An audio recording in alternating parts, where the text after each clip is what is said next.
سلامونه دوستان، وخت دی چې روغ جوړ اوسئ. الله بعد مرغه چې موږ تاسو وینو په دې وروستیو کې زموږ تاسو افغانانو سره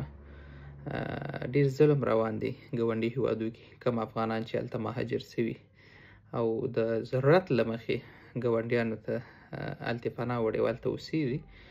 دا چې په افغانستان کې په تیرو 15 لسیزو کې څومره تغیرات تبدیلات راغلي، څومره حکومتونه سره تغیر او تبدیل سوي دي،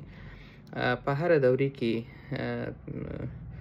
ځینې افغانانو ته دا ستونزې او دا مشکلات راپېښ سوي دي. په خپل هغه دلایل چې دوی درلوده چې دوی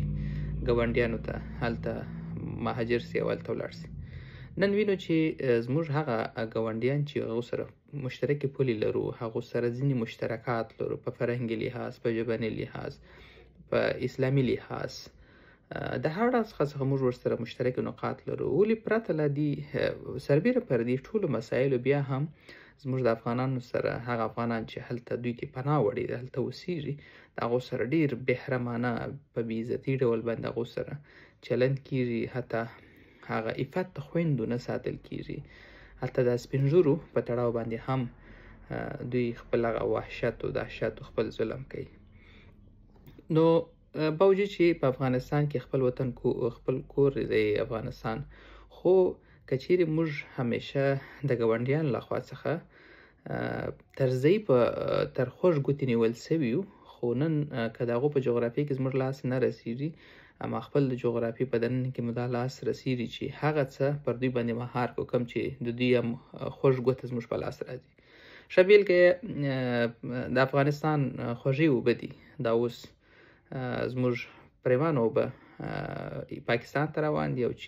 ایران ته روان دي، چې موږ د همدې دوه ګاونډیانو له خوا څخه همیشه ویل سوي، همدې دوه ګاونډیانو له خوا څخه همیشه په سپکه موږ ته کتل سوي. نو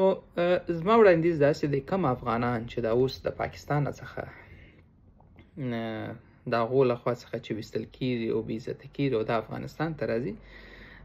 افغانستان موجوده مسؤلین دي خپل هغه ملي منافعو ته اولویت ورکړي، لکه د اوبو مهار مسله چې زموږ پاکستان ته اوبه د کونړ د سیند روان دي.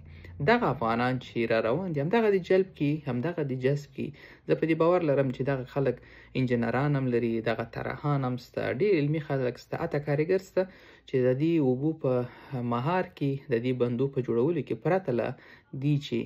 د معاش تقاضا وکړي، زه په دې باور لرم چې میاشتو 2 میاشتې دا خلک داوطلبانه کار کوي او دا کار دې وکړي. ځکه که دوی زموږ خوږ ګوته هلته نیسي، زموږ د افغانانو څخه د یو فشار په توګه استفاده کوي، زموږ افغانان د یو سپر په صفت استفاده کوي، تر څو یو شمېر د دوی هغه نامشروع غوښتنې، هغه غوښتنې چې کیدای سي د ګاونډیانو ترمنځ باندې مشروعیت ونه لري، یا غواړي چې یو ځل بیا د نړیوال ټولنې زاویې ځان ته راوګرځوي، په دې تړاو باندې یو بل امتیاز ترلاسه کړي. که موږ دا کار نسو کولی، خو موږ دا کار کولی چې په خپل دننه کې هغه جغرافیه چې موږ ادعا د خپلواکۍ کوو، په همدې کې خپل هغه ملي منافع مهار کړو چې په دې باندې د ګاونډیانو خوږ ګوته زموږ په لاس هم راسي. موږ په پښتو کې په ماشومتوب کې ماتل مو درلود دی، کیدای سي دا د پښتو یو مشهور ماتل هم وي. نو موږ به یو ماتل ویله چې نه درځم نه به راځي، ما خو نن وپېژندي.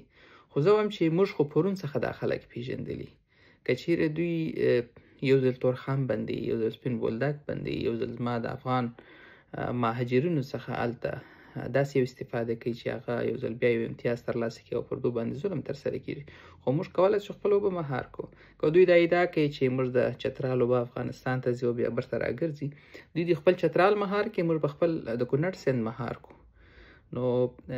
که د پاکستان د ایران په تړاو باندې زموږ مهاجرین روان دي، نو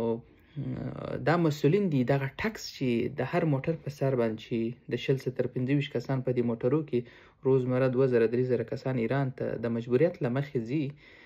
دغه د مهار کې دغه ټکس دې نه اخلي، دا پردي پر ځان باندې نه اچوي. د هر ورځ هر موټر چې ایران ته روان دی قاچاق د نیمروز د ادرسه داسې پر هلمند او تفتان مرز باندې د دې هر موټر په سر باندې ټکس اخیستل کېږي. د بل اړخه څخه د مهاجرینو غوښتنه کوو چې خپل وطن ته دې راسي، اخواته کم چې هسته وو د هغو ټکس اخلو او په بې عزتۍ باندې چې راځي د ټول لپاره بیا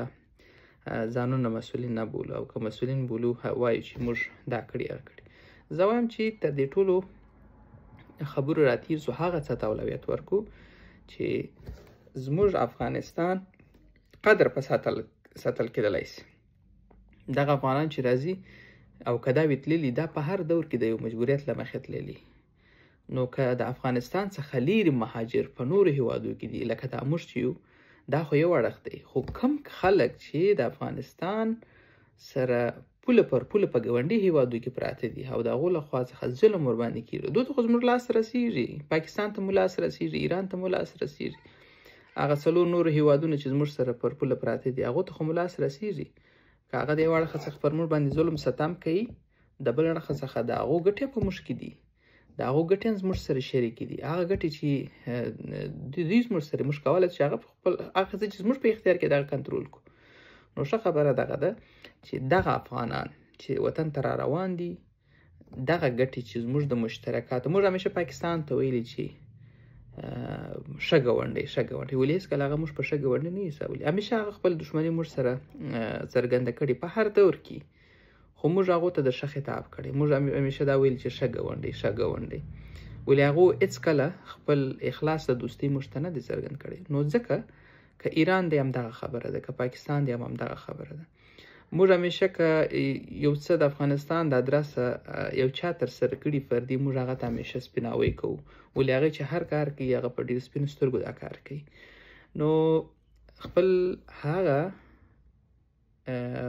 ملي منافع چې هغه ګټه دوی ته هم رسي، هغه که چیرې موږ تاسو مهار کو، نو زه په دې باور لرم چې دغه موجوده فشارونه، دغه موجوده سپکاوی، دغه موجوده بېقدري او بېعزتي بېحیفتي چې دا اوس روانه ده د افغانانو سره، دغه مهار کېږي. مننه.